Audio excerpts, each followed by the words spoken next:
warahmatullahi wabarakatuh.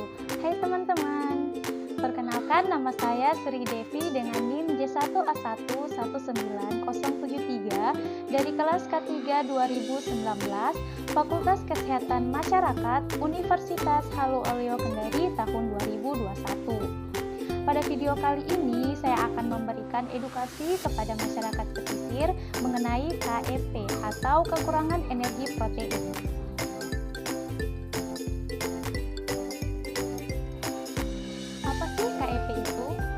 Jadi, KEP atau kekurangan energi protein adalah keadaan kurangnya zat gizi yang disebabkan oleh kekurangan mengkonsumsi energi dan protein pada makanan sehari-hari dan gangguan penyakit tertentu sehingga tidak memenuhi kecukupan zat gizi. Prevalensi KEP yang tertinggi terjadi pada anak-anak dan balita serta ibu menyusui dan mengandung. Menurut para ahli, penggolongan KEP terbagi menjadi 3 kelompok. Yang pertama, marasmus. Marasmus adalah penyakit yang disebabkan karena kekurangan energi yang paling buruk pada balita. Ciri-ciri marasmus, yang pertama, berat badan yang sangat rendah. Yang kedua, ukuran kepala yang tidak sebanding dengan ukuran badan. Yang ketiga, mudah terkena infeksi penyakit. Yang keempat, disertai diare, rambut rontok, dan pipis. Yang kedua, kwashiorkor. Kwashiorkor adalah penyakit yang disebabkan karena kekurangan protein pada anak-anak. Penyakit ini biasa terjadi pada anak-anak 1-3 tahun. Ciri-ciri kwashiorkor adalah yang pertama, terjadi pembengkakan pada hati, yang kedua, perut buncit, yang ketiga, kelainan pada kulit, yang keempat, pandangan mata sayu, dan yang kelima, rambut pipis mudah rontok dan berwarna merah. Yang ketiga, marasmus kwashiorkor atau biasa disebut dengan busung lapar. Penyakit ini disebabkan karena kekurangan protein kronik pada anak-anak yang disebabkan oleh asupan gizi yang tidak memadai. Setelah mengetahui apa itu KEP, sekarang kita masuk di penyebab KEP atau kekurangan energi protein. Penyebab KEP pada masyarakat pesisir, yang pertama, penyakit infeksi yang dapat menyebabkan KEP antara lain diare, TBC, malaria, batuk, rejang, dan cacing. Penyakit ini disebabkan oleh sanitasi lingkungan yang buruk. Oleh karena itu, masyarakat pesisir harus menjaga sanitasi lingkungannya agar tetap bersih dan terhindar dari berbagai penyakit untuk meningkatkan status gizi balitanya. Yang kedua, pola makan dan pola asuh yang tidak memadai, di mana masyarakat pesisir itu lebih dominan memilih tempe dan tahu sebagai lauk pauk mereka. Oleh karena itu, masyarakat pesisir harus memberikan makanan yang kaya akan energi dan protein kepada anak-anak mereka seperti buah, sayur, dan daging, dan lebih meningkatkan pola asuh kepada anak-anak mereka. Yang ketiga, kemiskinan atau pendapatan yang rendah, di mana masyarakat pesisir sebagian besar itu bermata pencaharian sebagai nelayan yang penghasilannya itu tidak seberapa. Oleh karena itu, masyarakat pesisir harus melakukan pemberdayaan masyarakat di sektor ekonomi untuk mengatasi kemiskinan yang ada di daerah pesisir. Yang keempat, pengetahuan atau pendidikan yang rendah, di mana di daerah pesisir itu akses atau fasilitas pendidikannya itu sangat sulit, sehingga banyak masyarakat yang tidak sekolah dan putus sekolah. Oleh karena itu, masyarakat pesisir harus lebih memperhatikan lagi pendidikan untuk anak-anak mereka agar mereka lebih mengetahui hal-hal baru dan merubah mindset mereka.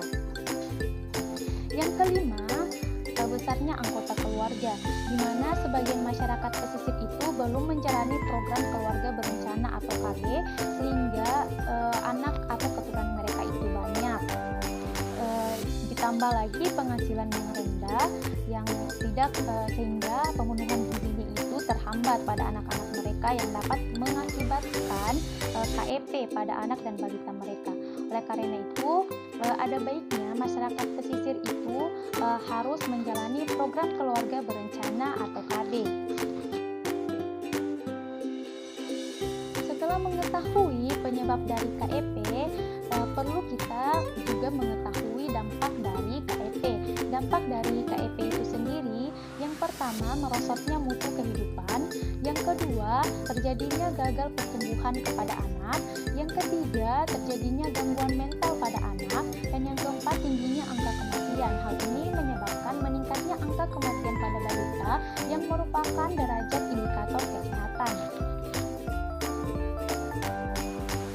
Setelah mengetahui dampak dari KEP atau kekurangan energi protein, perlu dilakukannya pencegahan KEP. Nah, bagaimana sih pencegahan dari KEP itu? Pencegahan KEP pada masyarakat pesisir, yang pertama mempertahankan status gizi anak yang sudah baik dengan melakukan kegiatan surveillance gizi di daerah pesisir. Yang kedua, mengurangi resiko untuk terkena penyakit dengan mengkoreksi konsumsi pangan bila ada yang kurang dan melakukan pemberian makanan pendamping ASI seperti bubur biskuit susu, bubur wortel, dan bubur pisang. Yang ketiga, memperbaiki atau mengurangi infeksi penyakit pada anak yang sudah terkena penyakit KEP sehingga tidak menurunkan status gizinya. Yang keempat, melakukan rehabilitasi pada anak yang sudah terkena KEP pada fase awal. Yang kelima, meningkatkan peran serta masyarakat untuk menjalani program KB atau keluarga berencana. Dan yang keenam, melakukan pemberdayaan masyarakat di sektor ekonominya untuk mengatasi kemiskinan pada masyarakat pesisir. Mengetahui pencegahan dari KEP atau kekurangan energi protein, pentingnya dilakukan penanggulangan KEP.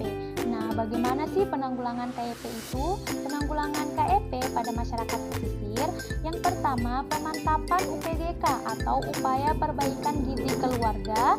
Yang kedua, penanganan khusus KEP berat secara lintas sektoral dan lintas program. Yang ketiga, perbaikan sistem rujukan pelayanan gizi di posyandu dalam rehabilitasi gizi terutama di daerah pesisir. Yang keempat, peningkatan gerakan sadar gizi dan pangan melalui KIE atau komunikasi, informasi, dan edukasi secara berkesinambungan. Yang kelima, peningkatan ASI secara eksklusif. Dan yang keenam, penanggulangan KEK atau kekurangan energi kronik pada ibu hamil. Itulah yang dapat saya sampaikan mengenai KEP atau kekurangan energi protein. Semoga setelah mengetahui apa itu KEP, penyebab KEP, dampak KEP, pencegahan dan penanggulangan KEP, kita bisa mengatasi dan mengurangi masalah KEP ya. Salam sehat dan stay safe teman-teman. Saya akhiri dengan ucapan wabillahi taufiq wal hidayah. Wassalamualaikum warahmatullahi wabarakatuh.